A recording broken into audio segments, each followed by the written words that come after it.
नमस्कार दोस्तों, स्वागत है आप सभी का स्टडी विद 87 यूट्यूब चैनल पर। और हम लोग यूपी SSSC से संबंधित यूपी पैट क्लास चला रहे हैं। इस क्लास में अब तक 2 वीडियो हम दे चुके हैं। आज यह है यूपी पैट की तीसरी वीडियो है, जिसमें हम सामान्य ज्ञान एवं सामान्य हिंदी पर आधारित प्रश्नों को कवर कर रहे हैं। इन प्रश्नों के यूपी SSSC के सभी एग्ज़ामों में आने की प्रबल संभावना होगी। यूपी पैट, यूपी लेखपाल, lower PCS, BDO, junior assistant, इन सभी एग्ज़ामों के लिए यह सीरीज़ बहुत ही महत्वपूर्ण साबित होगी।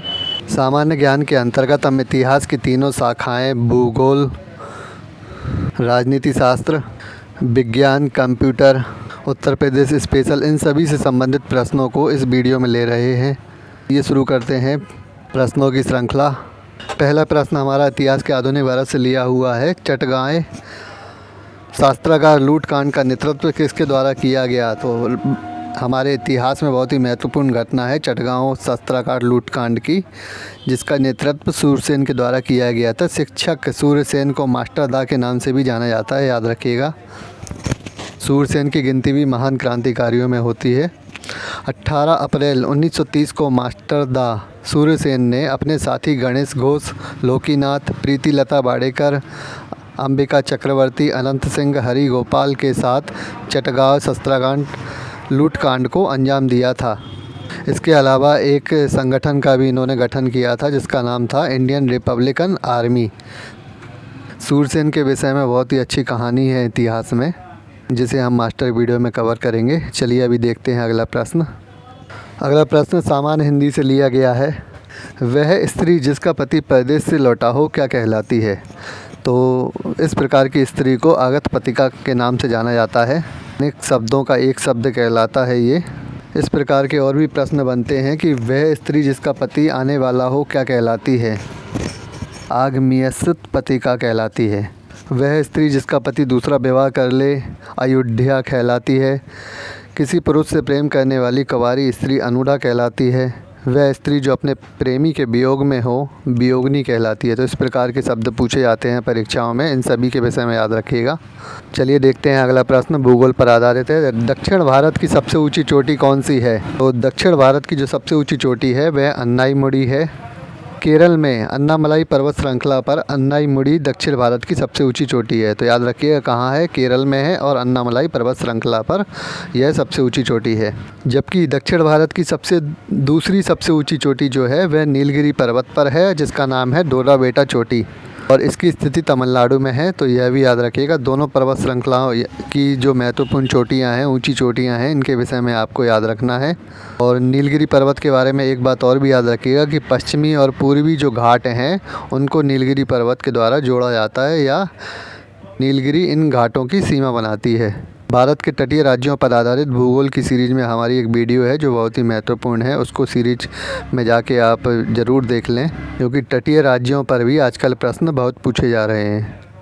वीडियो आगे बढ़ाने से पहले एक बार कहना चाहूँगा, जिन लोगों ने अभी तक चैनल को सब्सक्राइब नहीं किया, अब इस प्रकार की वीडियो आगे पाने के लिए चैनल को सब्सक्राइब ज़रूर कर लें। चलिए देखते हैं अगला प्रश्न। अगला प्रश्न इतिहास के मध्यकालीन भारत पर आधारित है कि नई दिल्ली में अलाई दरवाज़ा का निर्माण किस शासक के द्वारा कराया गया था? तो अलाई दरवाजे के विषय में याद रखिएगा, यह अलाउद्दीन खिलजी के द्वारा कराया गया था। गुलाम वंश के शासक अलाउद्दीन खिलजी के माफ़ कीजिएगा, खिलजी वंश का शासक था। दिल्ली सल्तनत में जो खिलजी वंश था उसका महत्वपूर्ण शासक था अलाउद्दीन खिलजी, जिसके द्वारा अलाई दरवाज़ा का निर्माण कराया गया था। जबकि गुलाम वंश के जो शासक थे या संस्थापक था कुतुबुद्दीन ऐबक, उसके बाद इल्तुतमिश वगैरह हैं। खिलजी वंश के अलाउद्दीन खिलजी ने गुजरात विजय अभियान के दौरान कुतुब मीनार के निकट अलाई दरवाजे का निर्माण कराया था। इसे कोसक सिटी के नाम से भी जाना जाता है। तो याद रखिएगा, कोसक सिटी के नाम से अलाई दरवाजे को भी जाना जाता है। कुब्बत उल इस्लाम मस्जिद के दक्षिणी प्रवेश को अलाई दरवाज़ा कहते हैं। जो मस्जिद का दक्षिणी प्रवेश है वह अलाई दरवाज़ा के रूप में जाना जाता है, जिसका निर्माण अलाउद्दीन खिलजी के द्वारा कराया गया। इस सीरीज़ में हमारे द्वारा कंप्यूटर पर आधारित प्रश्न भी लिए गए हैं। अगला प्रश्न कंप्यूटर विज्ञान पर ही आधारित है कि फ़िशिंग क्या है, और यह प्रश्न बहुत ही महत्वपूर्ण है। फ़िशिंग साइबर हमले का एक प्रकार है। क्या होता है इसके अंतर्गत कि मेल पर फर्जी ईमेल भेजकर लिंक आदि के माध्यम से डाटा को चुरा लेना फ़िशिंग कहलाता है। आज के समय में आपने देखा होगा फेसबुक पर अलग अलग प्रकार के लिंक आते हैं कि इस लिंक को क्लिक करके आप देखिए कि आप क्या हैं या कितने प्रतिशत आपका मित्रों से प्रेम है। इस प्रकार के लिंक आते हैं, तो इन लिंकों पर कभी भी क्लिक नहीं करना चाहिए, क्योंकि बीच में जो डाटा चोरी का इल्ज़ाम लगा था वह इन्हीं लिंक के माध्यम से डाटा चोरी किया गया था।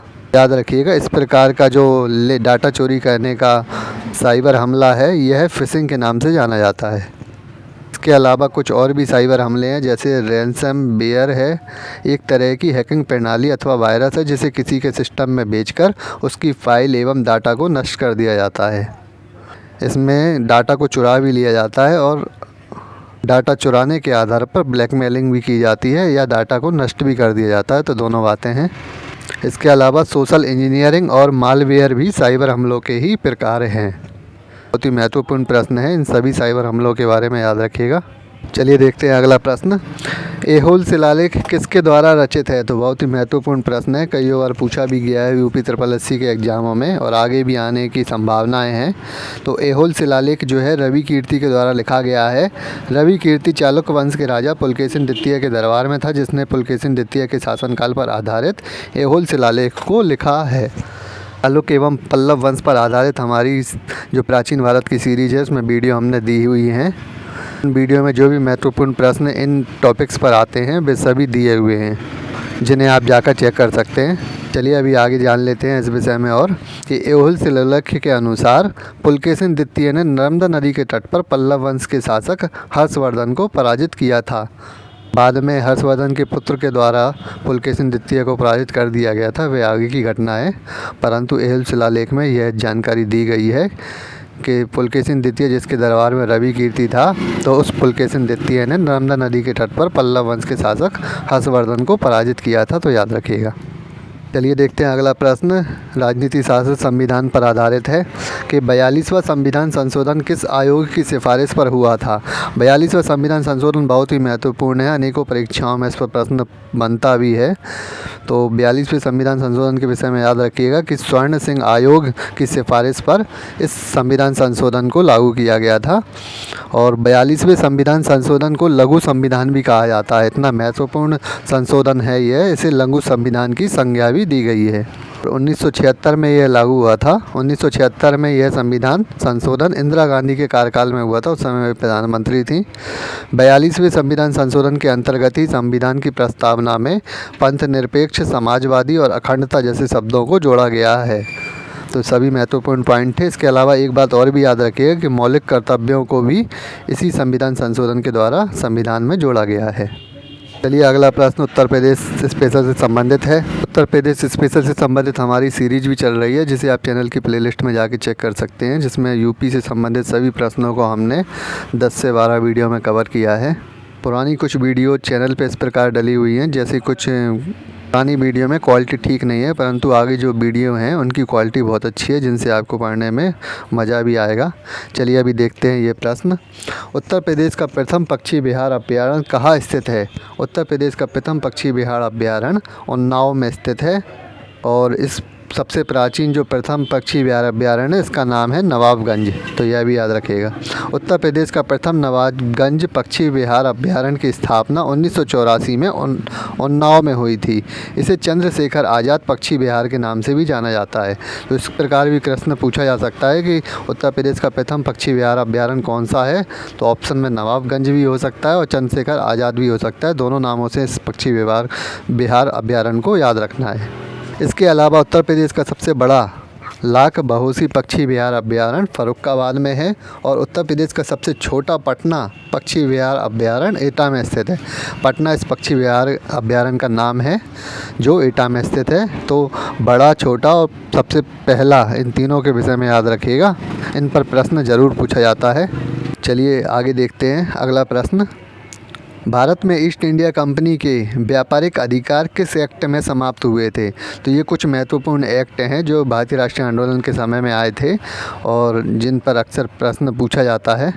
अच्छा, यहाँ जो प्रश्न दिया गया है वह इन भारतीय राष्ट्रीय आंदोलन से और पूर्व का दिया हुआ है, जिस समय कंपनी का विस्तार काफ़ी हद तक हो चुका था भारत में, ईस्ट इंडिया कंपनी का, और उस समय कुछ चार्टर एक्ट और रेगुलेटिंग एक्ट वगैरह भी आए थे, जिनके विषय में जान लेते हैं। तो भारत में ईस्ट इंडिया कंपनी के व्यापारिक अधिकार किस एक्ट में समाप्त हुए थे? 1813 के चार्टर एक्ट में समाप्त हुए थे।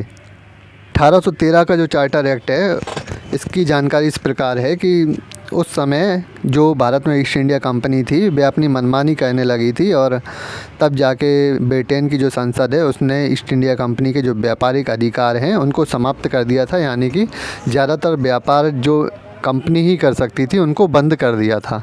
उनमें से एक व्यापार छोड़ दिया था जिसका नाम था चाय का व्यापार, जो चीन से किया जाता था कंपनी के द्वारा, उसको छोड़ दिया गया था, और आगे जाके 1833 के चार्टर एक्ट में उसे भी समाप्त कर दिया था। इस पर प्रश्न भी पूछा जाता है, याद रखिएगा। ईस्ट इंडिया कंपनी पर ब्रिटेन की संसदीय प्रणाली का जो अधिपत्य है 1773 के रेगुलेटिंग एक्ट में हुआ था, और इसी दौरान हाई कोर्ट की भी स्थापना हुई थी, सुप्रीम कोर्ट की, ये भी याद रखिएगा। पहले मुख्य न्यायाधीश एलिजा एम्पे थे। उसके बाद 1813 का चार्टर एक्ट आया जिसमें व्यापारिक अधिकार समाप्त कर दिए, और 1833 के चार्टर एक्ट में चीन से चाय का व्यापार भी समाप्त कर दिया था।